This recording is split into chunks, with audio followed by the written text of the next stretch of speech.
Could you give us an idea on how long it's going to take for this road to complete? Because we're told December 2022.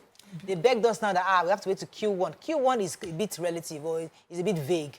Can we have a date that Lagos-Ibadan Expressway will be completed? And what caused the delay in the first place? Major source of delay, and let me start again by expressing my appreciation to commuters who use that road, a major transport artery for Nigeria, and for their forbearance thus far, and for their understanding as well. But this road could have been built between 1999 and 2015. It wasn't built. So, and from 2015, when this government took over, undoubtedly and undebatably, it is making clearly much progress. It's a better road than we inherited, and it is now at the last mile of completion. Main source of delay first is funding.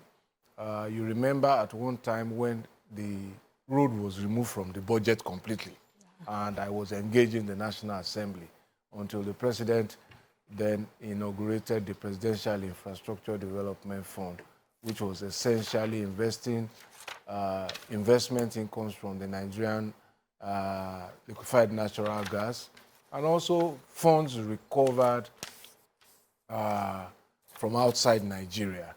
And so when people talk about corruption and anti-corruption, whatever, a president who goes to recover stolen funds and put it in investment for his people is the real anti-corruption as far as I'm concerned. You're seeing what is being done with the money. But more importantly is to explain why the barriers are there. We are building through a major transport artery. Our last traffic count indicates that at least 40,000 vehicles use that road from the Lagos end to the Shagamu end. After Shagamu, the traffic drops to about 23,000. So that has to be managed to ensure the safety of the construction workers. And that is why you have barriers and diversions. You will agree with me that the Lagos end coming into Ojota is the most built-up part of the road, very densely populated. Residences have sprung up, businesses, factories. So we left that part for the last. Now, why did we close? Traditionally, in December, people may not be aware, the construction industry shuts down by mid-December and resumes around the middle of January. So we then thought, okay, that was a good time also, since we're not building during that period, just doing maintenance and limited maintenance, open up the barriers so that it can move. That really is the long and short of it. Now, when will it finish? Touchwood, we're expecting, as you said, to finish it in the first quarter. But trust me, perhaps we don't pay attention to it. It is in that same gridlock when people either are impatient sometimes, when they drive against oncoming traffic, disobey the diversions and signs. It is in that same gridlock that our construction material moves. So most of the construction materials we use comes from Ogun State. So these are things, when we lose a day, we try to recover. If we lose a week, we try to recover it. So these are moving targets. As a follow-up, I know the late one to ask your question, as a follow-up, the issue is not your construction. Our problem is not your construction. Our problem is the inability of those officers there to control traffic properly, or your relationship with either Julius Berger or whoever it is there. So construction will always go on. But how do you ensure, as a minister, that there's free flow of traffic?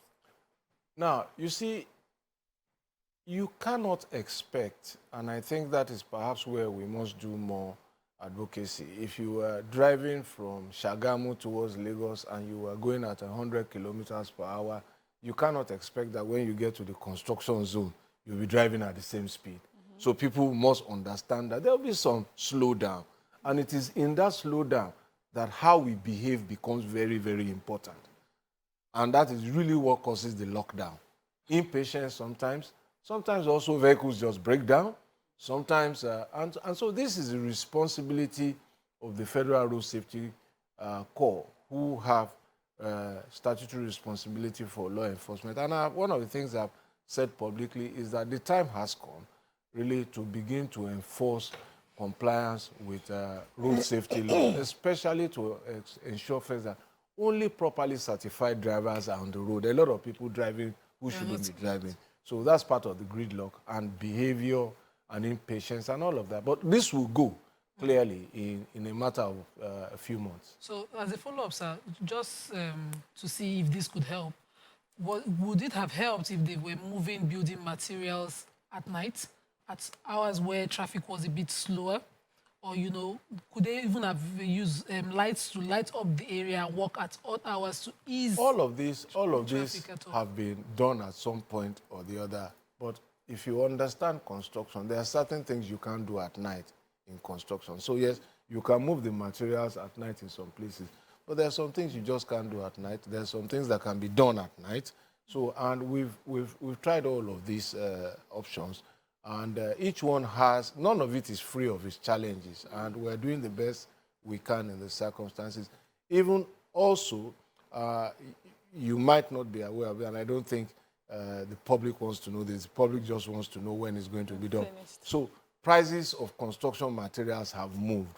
So again, diesel, I think, used to be 160 something or 200, and it's moved. So the contractors are saying, look, we can't deliver this. So again, we have to start a process of revising the contract costs. So we've had a lot of laws that says you can't move contract price without going back to FEC, without going back to BPP, and this is a queue.